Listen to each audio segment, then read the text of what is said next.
Good morning. Day 269. Oh, it's a beautiful sunrise this morning. It's chilly here though. Look at this. Oh my gosh, it's so pretty. Purple and pink and orange. Wow. Okay, so finished up Romans this morning. Romans 15 and 16 is a good message, y'all. And this is one that you hear these words bandied about, and like, what does that mean? I know I say it a lot, but sometimes I need to, when you say something so much, you're like, are you really doing it? You can get complacent about it. It's just like words. You know what I mean? Meet people where they are. So this is what love does. Even when you're further along, you need to be humble and not look at people and go, well, what's wrong with you? Figure it out. Like, come on, like, get your shit together. No, you respect where people are. You go, oh yeah, I remember what it was like to be there. I remember. So he's talking now to the more mature or strong. He uses the word strong in your faith people, those of you that feel free with God to eat what you want and do these things. And you have to, when you're in a group setting, you need to go down to the lowest common denominator. If there are people that are sensitive and feel like they can't do that because of their relationship with God and where they are in their faith walk, you meet people where they are. We come down so that we can encourage and build people up. That doesn't mean that those of us that are stronger or more mature or maybe a further down the trail, whatever words you want to use, that you don't stay there. Like, you still need to also meet yourself where you are and find people to connect with that are going to pull you further. So it's a chain reaction, so we can all keep working. And then those people that are above you need to meet you where you are. So that's why humility is like the number one like character trait that you get over and over from the Bible. It's like humility versus pride. Humility versus pride. Humility will keep you in your place, literally, but it doesn't leave you there. It actually is what allows you to grow. If you're using humility to stay below what you're capable of, that's false humility. That's actually pride dressed up as humility, and maybe even a little bit of laziness, like, I'm fine the way I am. And maybe you even keep yourself in a group or in a place where you're kind of king of the hill, queen of the hill, intentionally, because you don't really want to do more work. You don't want to keep growing. You don't want to be challenged. You want to be top dog.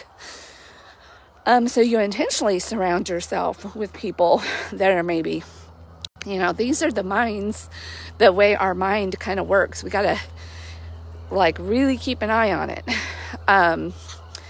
And Paul doesn't directly say this message, but it's in there, because as he wraps up his letter to Rome and the church, he says, I have ambitions. He starts talking about his ambitions. And then he goes on to thank all of these people who are his peers and ahead of him, like doing work in the church. He humbles himself, but he also acknowledges his own ambitions, his own, like, I know what I want to do. I want to go and, these churches that are already established, like, I'm going to trust and let people that are there run with them. I have bigger ambitions. I want to go into all these lands where they've never heard the name of Jesus, never heard about Christ, never heard about this good news. I want to go there.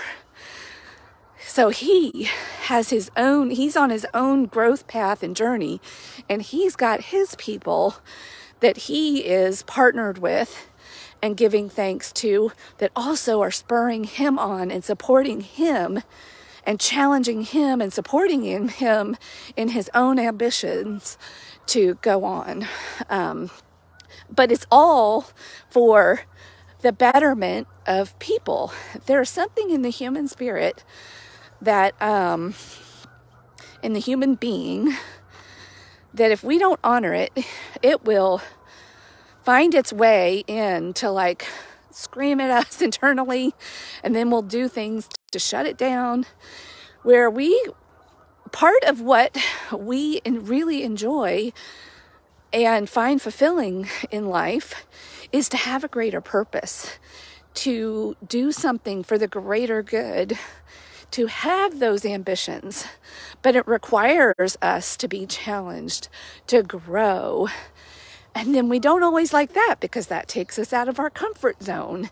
And so that's why we need each other to encourage and build each other up. It's like we have this constant tension in us. I know I'm going through this right now. I'm like, well, I want to do this thing, but it's so hard. And yet when I do it, I rise up and I do something that stretches me, that was an ambition of mine. It feels so good. And a lot of us allow fear and our egos to come in and squash those ambitions. And even we will throw God under the bus and even fall back in our church and our religion, or even other people who say, I don't know, do you really want to do that? Is God really calling you to that? Like, we want to, like, God is our champion, but also he's like our scapegoat to not step up. And are you really doing that for God, or is it for you? Yeah, we can really use God to also mess with our heads and our ambitions.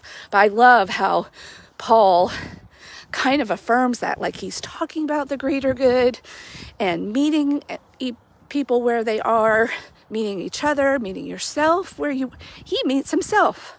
He role models it. He meets himself where he is.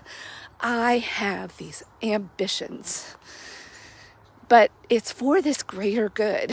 It's not all because it's not all fun and games, like it's for his own carnal pleasure. But interestingly enough, when we're living from this place, there's something in us that is like fulfilled by that.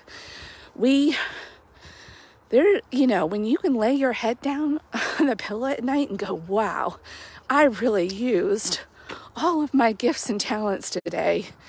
That there's a satisfaction in that. It's not always easy, but there's something oddly fun and thrilling about it. And not that we're also not supposed to have fun as well. We're human beings in physical bodies, but we have to find balance and not let that rule the day.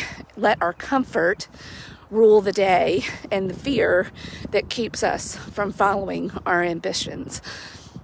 Because God's ambition, because when you have ambitions beyond yourself and for the greater good, that is of God. That is of God. So, I don't know. I felt encouraged and emboldened today. And I think some of us stay small in our own lives and we kind of blame it on God.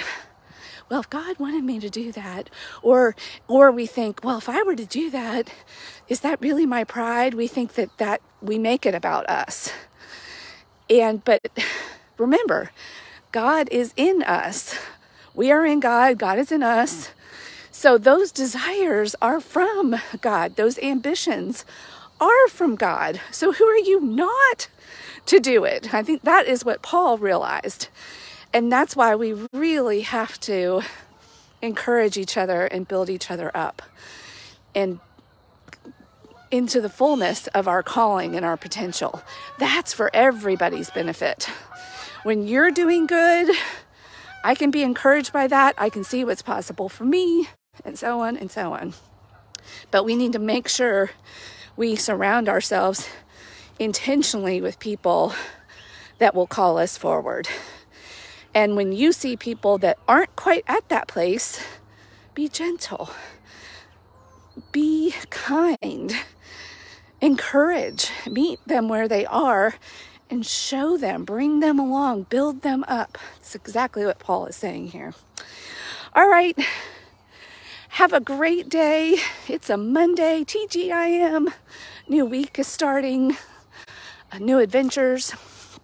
And I'll talk to you later. Rise and shine.